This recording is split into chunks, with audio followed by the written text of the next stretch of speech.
Hey you, yes you, sitting at the end of the screen watching this video. Hi, welcome to this YouTube channel. I am Ananya Mishra and I am going to talk about something very special today. You, my friend, I don't know you personally, but I can tell you for a fact that you are good at a lot of things. And I can take a calculated guess and say that you don't give yourself enough credit for all the things you're good at. And I'm going to talk about that today. When it comes to our qualities, when it comes to our self-worth, when it comes to our potential, we function on two extremes. A, we think that we are good for nothing and all our qualities and potential and every achievement that we have had so far in our life was a fluke or was ordinary. Anyone would be able to do that. And even though we have not succumbed to a lot of obstacles and we overcame a lot of things in our life, we don't give ourselves credit for that and we are not proud of ourselves for that. Or the other extreme, we are too proud of our achievements or a potential that we feel like we are a superhero and that is a superpower. Let me tell you, my friend, both extremes are actually you having a very unhealthy relationship with your own qualities. You'll be like, excuse me, I think you're confused about this premise of the video. What do you mean? A, you want me to be proud of who I am and what I'm good at, and B, you're telling me that maybe I'm too proud. Are you crazy? For that, I will tell you, the jury is out on that. So I can't give you a definite result on whether I'm crazy or not. But I can definitely tell you that the opinion and what I'm going to talk about is so much more nuanced than that. I don't want you to choose either of the extremes, but stay in the middle. So let's talk about this topic in detail, shall we?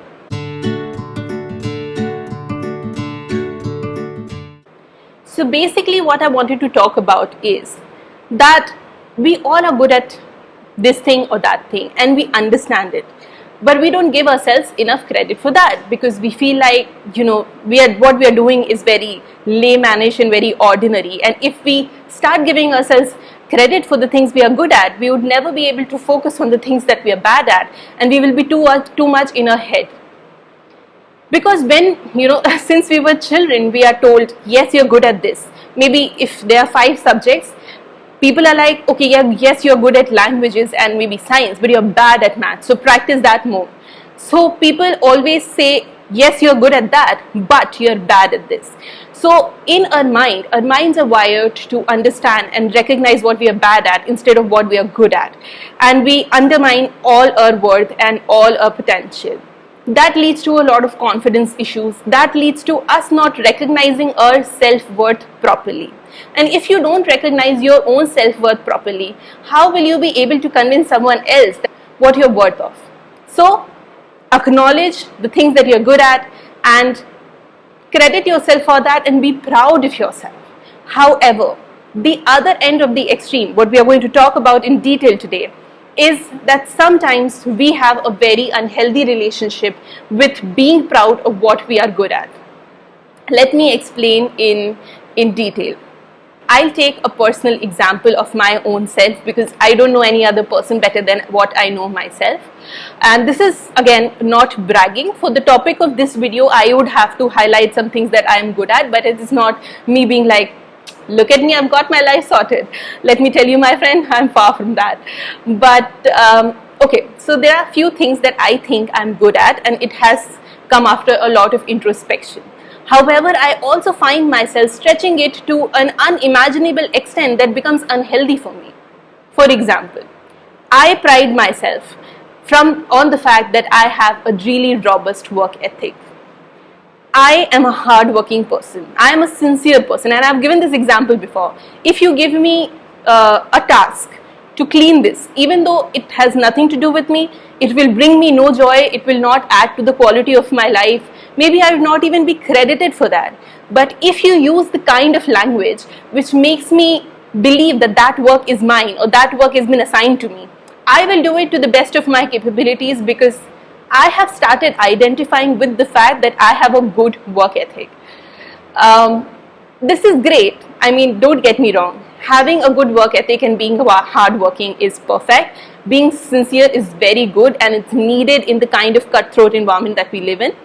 However, I don't question people's authority when they give work to me. I don't question how this work is going to add value or quality to my life. I don't question anything. If people give me work and somehow I feel that it's mine, I'm going to do it to the T. And it can become unhealthy because I don't set boundaries on who can give me work and who cannot. Even when I'm delegating, right now I have about 2 years of work experience and I'm in the position where I will be delegating work, just at my professional workspace. Even if people who I've delegated to it would not do a good job, I'll take it on my own. That, listen, it was my fault that I delegated. It's not my fault that I delegated. I have the authority to delegate the said work, but I would still feel a little bit guilt that I delegated. That was my work. And they didn't do it. It's not their fault. I mean, it was my work. How can I even think that somebody else is going to do that for me? Although you should know how to delegate, especially when you're climbing up the ladder of your professional corporate workspace. No matter if you're a lawyer like me or some other profession, delegation is not something that should be thought of and perceived as a matter of shame. So yes, I have very unhealthy relationship with my work ethic and I need to work on it. How did I get to this point? Because I felt like being hardworking is my superpower. Yes, I'm proud of that fact. I have been a very hard worker, a very honest worker since I was like 5 years old and I was in school. But it has become so toxic that sometimes I surround myself with tasks that should never have been mine in the first place. And it's quite unhealthy. So yeah, I'm working on that. Second thing, I pride myself in being professional. I am efficient. I get things done. I am a person who shows up. And I'm very particular about that. And it's not about the work. I understand that. And it's not only, the current job that I'm at. Even at YouTube, even at, even things like the books I read. I read about 1 to 2 books a week. And I think that this is my responsibility. This is my schedule. I'm going to stick to it. So no matter what happens, I stick to it. I show up. I'm never late to meetings. I'm never late to calls. I'm someone who joins a call like 1 minute before. If I have made that commitment to myself that I'm going to post 2 videos a week, I'm going to do that. And there have been times where I've had no idea, but I have posted a video nevertheless and somehow churned out an idea. Now again, these two points are quite linked because again, they're talking about the same person. I feel like the schedule that I have given to myself when it comes to YouTube, it has to be adhered to. Nobody else is going to check on this personal commitment that I made to myself, but I feel like that I'm obliged to somehow fulfill it anyways because I am the person who shows up. It's one thing to be proud of your qualities, and it's second thing to make your qualities your entire personality and your entire persona. The things that you're good at is not what makes you who you are. Things that you're bad at, things that you're okay at, things that you're average at, things that you somehow make it work. They all make you the person who you are right now. So your qualities cannot be your entire personality. Just because I identify with being the person who shows up, I feel guilty in taking leaves. I feel guilty in even taking a half-day leave and telling people that I would not be available for this particular call or this particular task. And it's harmful. Yes, it's great to have like a punctual person on board, but that person should also have some personal time off. I'm not saying I have a unhealthy work-life balance. I certainly do not. However, whenever I'm taking a personal time off on my work day, even when that work day is light, even when I'm officially on leave, I feel that there's a lot of guilt and regret surrounding that leave and I'm not able to achieve the purpose for which I actually took the leave.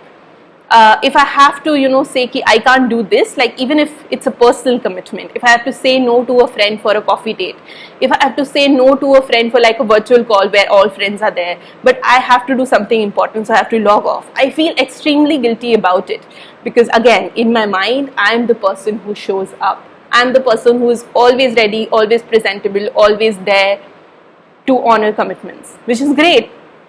90% of the time, it works in my favor. But it can get unhealthy very fast. Third thing is I take pride in multitasking. I feel like I'm a natural multitasker. I can do, except like I'm not doing anything else right now, but I'm thinking I'm thinking what I have to say the next. The next line is already printed in my mind. So I take pride that I can think very fast and speak fast and also take care of the lighting and stuff at the same time, and hence I'm making this video. It's just one example. I usually multitask in almost all of the things that I do throughout the day.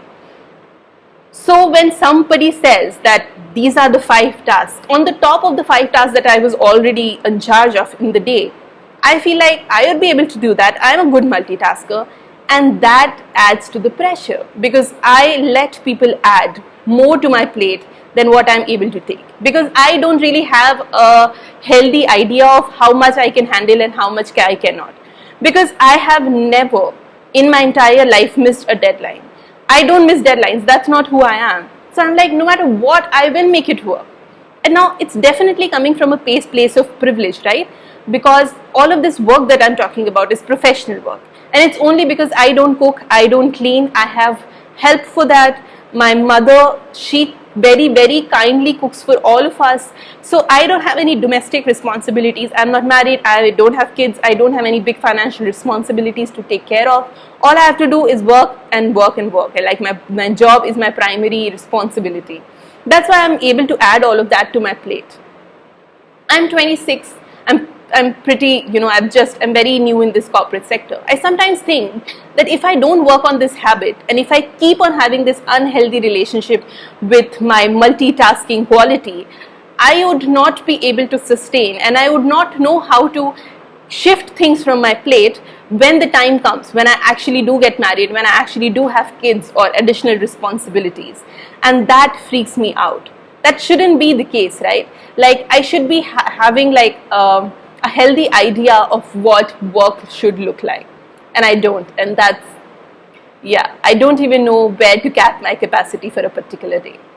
And these are few examples in which I have noticed that I falter. But there are so many other things which I have noticed in some of my friends. Remember that episode where Monica falls sick? I don't remember that name of that episode.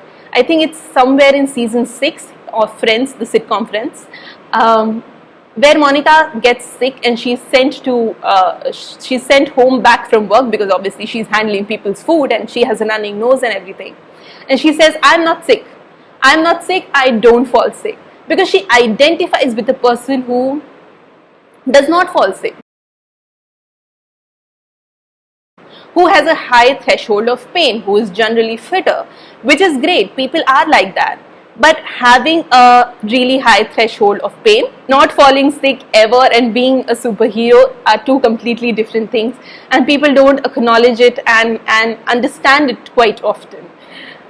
At the same time, I have seen people pigeonholing themselves and being like, I am good at this, and they tell their minds and they wire their minds in a way where they tell themselves, I am good at A, B, C, I am bad at D, E, F, so I'm only going to be in charge of A, B, C, I'm never going to try D, E, F, and they limit themselves, they pigeonhole themselves, and they never ever extend their scope. In a way, they never ever extend their comfort level. And I've done a full podcast on how I don't want you to be uncomfortable to be good at something. You just have to expand your zone of comfort rather than being uncomfortable and stepping out of it.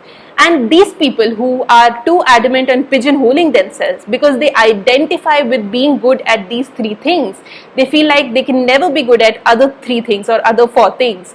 And these people, they don't overburden themselves, but they never ever explore the possibility of being good at something else. I'm not here to give you an advice because nobody else knows your life more than what you do, and I am sure you are a very, very great, amazing person. I'm just going to say one thing. Being good at something and being a superhero are 2 different things. We are human beings, we are not superheroes. Superheroes are fictional. Yes, you can obviously strive for excellence. We should never stop at striving for excellence. But you're still a human being. So don't pigeonhole yourself, don't overburden yourself. Don't let the things that are good for you or that you are good at be a burden on your shoulders, that you actually end up developing an aversion to things that you're good at, because those things have harmed you in some way or the other. A very good example of your things that you're good at harming you is Ted Mosby in How I Met Your Mother. Remember the last, like one of the last episodes in season 9, Lily toasts to him and says, to the person who I know who has the most amount of emotional endurance.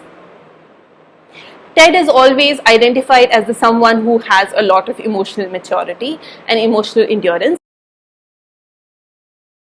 And we all know, those people, those friends in a group who are more mature than their age. I am someone who identifies with someone who is less mature for their own particular age. So I am not one of them. But I do have really emotionally mature friends. But I've seen them struggle with going to someone else for help. Not therapy, but to other people for help. Because they think that they are self-sufficient. They have for their entire life, all their friends come to them and ask for advice. So when they need a shoulder to cry on, or when they need to share their secrets, they're like, excuse me, I'm the emotionally mature one, so I can't go to anyone. And that's a very unhealthy attitude. Again, you're good at that, you're not a superhero. I hope this podcast really helped you and you'll remember what all I told you today. So if you like this episode, please be kind to yourself. Be proud of yourself, but give yourself a goddamn break, okay? Please like, share and subscribe to my small teeny tiny infant channel. I would really need your support, and I come here 2 times a week and ramble just like that about things related to mental health and self-development. I'm gonna go now, and I hope you all have a great week ahead. Bye.